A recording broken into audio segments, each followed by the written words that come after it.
Então, hoje, o chefe da diplomacia dos Estados Unidos, Antony Blinken, chegou a Israel na terceira viagem ao país desde o ataque do Hamas no dia 7 de outubro. Olha a imagem dele aí. O objetivo da nova visita é pedir a Tel Aviv pausas humanitárias no conflito, justamente para proteger a vida de civis. O secretário de Estado americano deve se encontrar com o premier Benjamin Netanyahu, justamente para discutir também a saída desses civis ali da faixa de Gaza, além, é claro, da chegada de mais suprimentos à região que é tão necessária. A situação humanitária em Gaza vai se agravando com o passar das horas, com a ampliação dessa ofensiva israelense. 1/3 dos hospitais do território, gente, não estão funcionando. 1/3 dos hospitais não estão funcionando. Olha o tamanho dessa crise. E, claro, os demais estão superlotados, com milhares de feridos em meio à falta de energia e de insumos médicos. Os profissionais da saúde da região descrevem o cenário como catastrófico.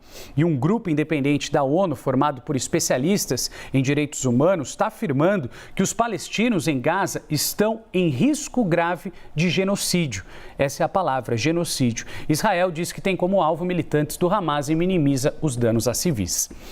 Professor Christopher, apesar dessa saída dos estrangeiros, eu volto a conversar com o senhor pela passagem de Rafah, justamente para falar a respeito desse envio dessa ajuda humanitária tão essencial para a região, como a gente vem trazendo. A gente trouxe na reportagem do Américo, a gente trouxe essa informação também. Há alguma outra maneira de fazer com que essas pessoas consigam esse apoio, consigam, por exemplo, mais suprimentos, atendimentos médicos, enquanto essas questões burocráticas entre países não se resolvem, enquanto não existe um cessar-fogo, até mesmo um corredor humanitário, como essas ajudas podem chegar de uma maneira mais rápida e eficiente para essas pessoas?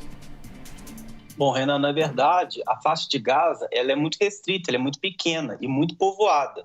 E só há duas formas de chegar na faixa de Gaza. Uma por Israel, que insiste em manter totalmente fechada as suas passagens no sentido da faixa de Gaza. E, em segundo lugar, pelo Egito, principalmente por esse checkpoint, que é uma saída controlada, por Rafah, que é exatamente ali ao sul da faixa de Gaza.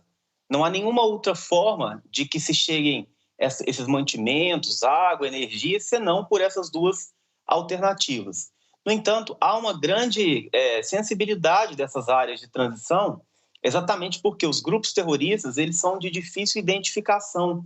Os indivíduos, os militantes do Hamas, eles estão misturados exatamente entre os civis que estão localizados ali em toda a faixa de Gaza. E nessa tentativa de evitar que grupos terroristas entrem também no território egípcio, é que o Egito tem sido bastante reticente em autorizar de forma frequente a saída de pessoas e a entrada de mantimentos ali para aquela região. Há uma necessidade de se construir toda uma política, toda uma identificação ali na tentativa de evitar que esses fluxos sejam negativos para ambos os lados, especialmente para o Egito.